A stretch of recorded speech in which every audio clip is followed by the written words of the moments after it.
Praise the lord. దేవునికి మహిమ కలుగును గాక. ప్రతిరోజు క్రమం తప్పక వాగ్దానాన్ని వీక్షిస్తున్న ప్రతి ఒక్కరికి యేసయ్య నామంలో ప్రత్యేక వందనములు. సబ్స్క్రైబ్ చేసుకొని అనేక మందికి షేర్ చేసి దేవుని మాటల ద్వారా బలపరచండి. ఈ దినమునకై ఏర్పాటు చేయబడిన దేవుని వాగ్దానము మత్తయి సువార్త 14వ అధ్యాయము 31వ వచనము. అల్ప విశ్వాసి, ఎందుకు సందేహపడతివి?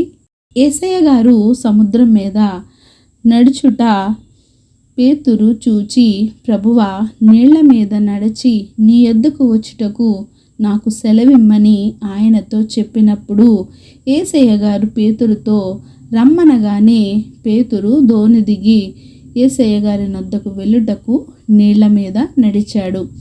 గాని గాలిని చూచి భయపడసాగి, ప్రభువా, నన్ను రక్షించుమని కేకలు వేశాడు. వెంటనే యేసయ్య గారు చెయ్యి చాపి పేతురుని పట్టుకొని రక్షించారు. ఇక్కడ పేతురు విషయంలో దేవుడు నీళ్ల మీద నడుచుటకు అనుమతించాడు గాని అతడు సముద్రంలో మునిగిపోవుటకు అనుమతించలేదు.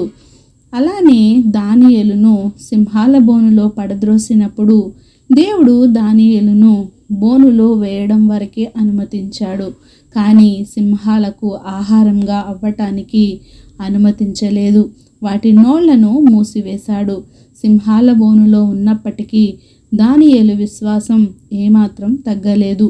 పేతురు గాలిని చూచి భయపడి అల్ప విశ్వాసి అని అనిపించుకున్నాడు.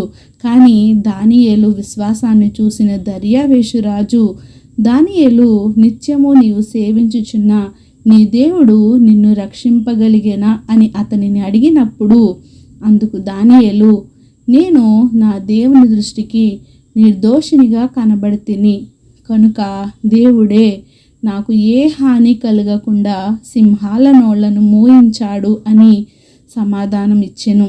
మరి నీ విశ్వాస స్థితి ఎలా ఉన్నది? పేతురులా గాలిని చూచి భయపడి అవిశ్వాసిగా మునిగిపోతున్నావా? లేక దానియేలులా సింహాల నోళ్లకు కూడా బెదరక జడియక దేవునిపై భారంతో విశ్వాసంతో ఉన్నావా? దేవుడు నీకు కలిగిన శ్రమలకు కొంతవరకే నిన్ను అనుమతిస్తాడు. నీవు తట్టుకోలేనంత, భరించలేనంత వరకు అయితే నిన్ను తీసుకొని వెళ్ళడు. వాటికి నిన్ను వదిలివేయడు. మునిగిపోతున్న నిన్ను లేవనెత్తువాడు. బలి అయిపోతున్న నిన్ను కాపాడి రక్షించువాడు. నీవు నీ కుటుంబం విశ్వాసంతో ముందుకు సాగిపోవాలి గాక. ఆమేన్. చిన్ని ప్రార్థన. సకల ఆశీర్వాదాలకు కారణభూతుడైన మా ప్రియ పరలోకపు తండ్రి, మీరిచ్చిన వాగ్దానంనకే వందనాలు దేవా. ఎవరైతే ఈ వాక్యాన్ని విన్నారో విని విడిచిపెట్టువారుగా కాకుండా వారి జీవితాల్ని సరిచేసుకొని వాక్యానుసారంగా జీవించే బ్రతుకును ప్రతి ఒక్కరికి దయచేయండి దేవా. అవును ప్రభా, మాలో ఉన్న విశ్వాసాన్ని మేము పరీక్షించుకుంటూనైనా మీ మీద నమ్మికతో భారము వేసి నిరీక్షణ కలిగి విశ్వాసాన్ని పెంపొందించుకునే జీవితాన్ని మా అందరికీ దయచేయండి. ప్రార్థన అవసరతకునే ప్రతి ఒక్క బిడ్డని సమయంలో జ్ఞాపకం చేసుకోండి. వారి ఆర్థిక ఇబ్బందులను, స్థితిగతులను మార్చండి. అనారోగ్య పరిస్థితుల నుంచి విడిపించి విడుదలను దయచేయండి.